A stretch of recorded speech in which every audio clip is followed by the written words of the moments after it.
ایک خلائی راز، مکمل تباہی یا دو کہکشاؤں کے درمیان راستہ۔ بلیک ہول کیا ہے؟ خلائی تحقیق ہمیشہ ہی سے انسان کے لیے تجسس کا باعث رہی ہے۔ اسی کی بنیاد پر ہر دور میں سائنس فکشن سٹوریز، ڈاکیومنٹریز اور بکس لکھے جانے کے ساتھ ساتھ فلمز اور ٹی وی پروگرامز بنائے جاتے رہے ہیں۔ 1975 میں ایک برطانوی ٹی وی چینل نے اسپیس 1999 نامی سائنس فکشن سیریز کا آغاز کیا تھا، جس کا مرکزی خیال یہ تھا کہ زمین کا تمام ایٹامک فضلہ چاند کی سطح میں دفن کیا جانے لگتا ہے، جس کی دیکھ بھال کے لیے 300 افراد پر مشتمل عملہ چاند پر قائم بیس اسٹیشن الفا میں ہر وقت موجود رہتا ہے۔ چاند کے اس حصے کا مقناطیسی میدان خطرناک حد تک طاقتور ہو جاتا ہے، جس کے نتیجے میں ایٹامک فضلے میں ایک روز اتنی شدت کا دھماکہ ہوتا ہے کہ خود چاند زمین کے مدار سے نکل کر خلا میں بھٹکنے لگتا ہے اور ایک روز بلیک ہول میں داخل ہو کر دوسری کہکشاؤں میں نکل جاتا ہے۔ یہ بلیک ہول کیا ہے؟ بلیک ہول کی حقیقت اور وجود کیا ہے؟ یہ سوال اپنی جگہ دلچسپ اور تجسس کا باعث ہے۔ خلائی تحقیق کے ماہرین کے مطابق بلیک ہول خلا میں موجود ایسے مقامات ہیں جن کی کشش ثقل اتنی زیادہ ہے کہ یہ روشنی کو بھی نگل جاتے ہیں۔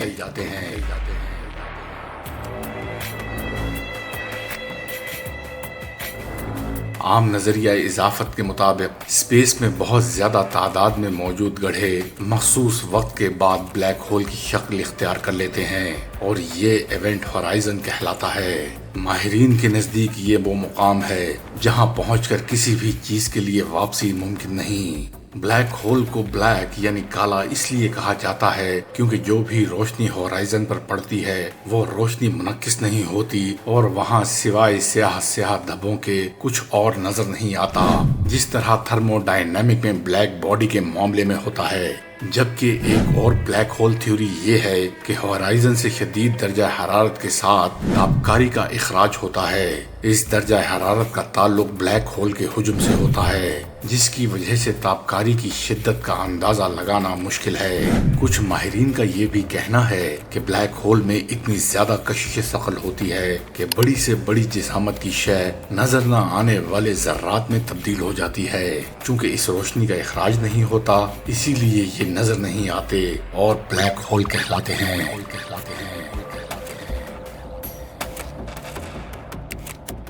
خلا میں کسی ایسی جگہ کی موجودگی کا تصور جہاں ٹکرانے کے بعد روشنی واپس نہیں آتی پہلی بار 1783 میں جان مشل نے پیش کیا تھا۔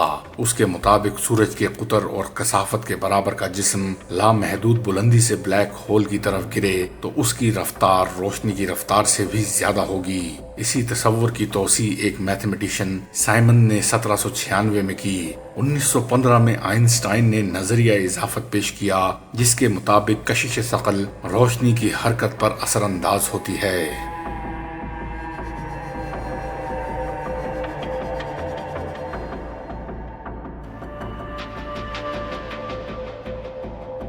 اب سوال یہ پیدا ہوتا ہے کہ بلیک ہول بنتے کیسے ہیں؟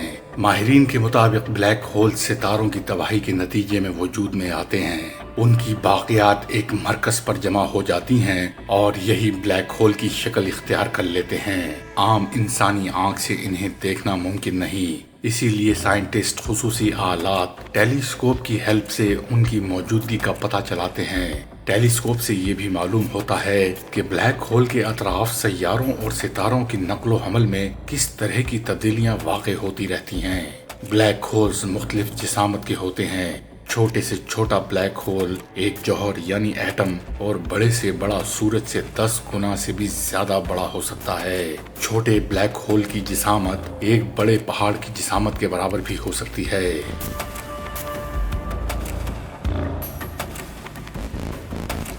بلیک ہول کی ایک قسم سٹیلر کہلاتی ہے۔ ان کے اندر مادے کی کوانٹٹی سورج سے 20 گنا زیادہ ہوتی ہے۔ اس بات کا امکان ہے کہ ہماری کہکشاؤں میں کئی بلیک ہولز موجود ہوں۔ سب سے بڑے بلیک ہولز سپر میسیوز کہلاتے ہیں۔ ان کے اندر 1 ملین سورج سے بھی زیادہ مادہ ہو سکتا ہے۔ ماہرین کہتے ہیں کہ ہر کشش کے مرکز میں ایک سپر میسو بلیک ہول موجود ہوتا ہے۔ ہماری کہکشاں میں موجود سپر میسو بلیک ہولز کو سیجیٹیریس اے کا نام دیا گیا ہے۔ اس کے بارے میں سائنٹسٹ کا کہنا ہے کہ اس میں 4 ملین سورج کے برابر مادہ موجود ہے۔ ایک طویل عرصے تک تو سائنٹسٹ ان کے وجود کے بارے میں ایک مخصوص نظریہ رکھتے تھے کہ بلیک ہول ستاروں کی جوڑی دار نظم یعنی بائنری سٹار سسٹم میں پائے جاتے ہیں۔ اس طرح ان کی جسامت بڑھتی جاتی ہے اور مذکورہ ستاروں کی کم ہوتی جاتی ہے، یہاں تک کہ یہ ستارے مکمل طور پر غائب ہو جاتے ہیں۔ دوسری طرف بڑے بلیک ہولز بھی اگرچہ اسی طرح وجود میں آتے ہیں، لیکن ان کے قطر یعنی سائز کے بارے میں اندازہ لگانا مشکل ہے۔ ان کے بارے میں یہ خیال کیا جاتا ہے کہ یہ لامحدود مدار میں گردش کر سکتے ہیں۔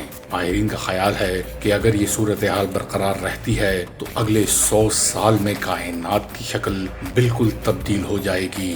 یہ بات کتنی درست ہے یہ تو آنے والا وقت ہی بتا سکتا ہے۔